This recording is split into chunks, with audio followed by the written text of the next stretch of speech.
ವ್ಯಾಪ್ತಿಯಲ್ಲಿ ಒಂದು ಕೊಲೆ ಪ್ರಕರಣ ವರದಿಯಾಗಿದೆ. ಅದರಲ್ಲಿ ಮೃತರಾದವರ ಹೆಸರು ಅನಿಲ್ ರಾಥೋಡ್ ಅಂತ, ಸುಮಾರು 45 ವರ್ಷ.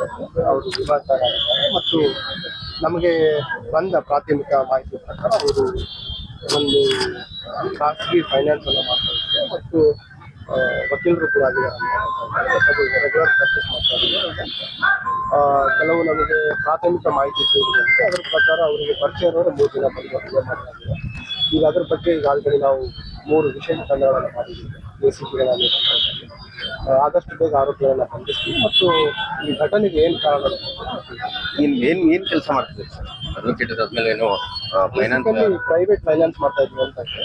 ಮತ್ತು ಇದೇ ಸ್ಟೇಷನ್ ಬಜಾರ್ ಸ್ಟೇಷನ್ ಲಿಮಿಟ್ಸ್ ವ್ಯಾಪ್ತಿಯಲ್ಲಿ ಅವರು ವಾಸವಾಗಿತ್ತು ಮತ್ತು ಅಪರಾಧ ಹಿನ್ನೆಲೆಯಿಂದ ನಾವು ಬೆಲೆ ಹಾಕ್ತೀವಿ. ಯಾವುದೋ ಅಪರಾಧ ಹಿನ್ನೆಲೆ ಇಲ್ಲ ಮತ್ತು ಯಾವುದೋ ಇವ್ರ ಮೇಲೆ ದೂರ ಆಗಲಿ, ಇವರಿಂದ ದೂರ ಆಗಲಿ ಯಾವುದೇ ಸ್ಟೇಷನ್ ಹಣದ ವಿಚಾರವಾಗಿ ಎಲ್ಲರಿಗೂ ಏನಾದ್ರು ಕಂಪ್ಲೇಂಟ್ ಇಲ್ಲ ಇಲ್ಲಿವರೆಗೆ ಯಾವುದೇ ಆಗಿಲ್ಲ.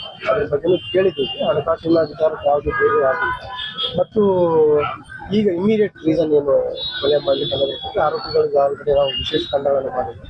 ಆದಷ್ಟು ಬೇಗ ಆರೋಪಿಗಳನ್ನು ವಶಪಡಿಸಿಕೊಳ್ತೀವಿ ಮತ್ತು ಕೊಲೆಗೆ ಇಮಿಡಿಯೇಟ್ ರೀಸನ್ ಏನಂತ ಹರಿತವಾದ ಆಯುಧಗಳಿಂದ ಕೆಲವು ನಮಗೆ ವೈಜ್ಞಾನಿಕ ಸಾಕ್ಷಿಗಳು ಬರ್ತಿದೆ. ಅದರ ಮೇರೆಗೆ ನಾವು ಪ್ರಾಥಮಿಕವಾಗಿ ನೋಡಿದ ಪ್ರಕಾರ 3 ಜನ ಅವರಿಗೆ ಪರಿಚಯ ಇರುವ ಆರೋಪಿಗಳು ಬಂದು ಹಲ್ಲೆ ಮಾಡೋದು. ಆದರೂ ಕೂಡ ಅವರಿಗೆ ಬೇರೆ ಯಾರಾದರೂ ಸಹಕಾರ ನೀಡಿದ್ದಾರೆ ಅಥವಾ ಬೇರೆ ಯಾರು ಉದ್ದೇಶ ಇದ್ದಾರೆ ನಾವು ತನಿಖೆ ಈ ಹಂತದಲ್ಲಿ ಯಾವ ರೀತಿ ಮಾಡ್ತೀವಿ.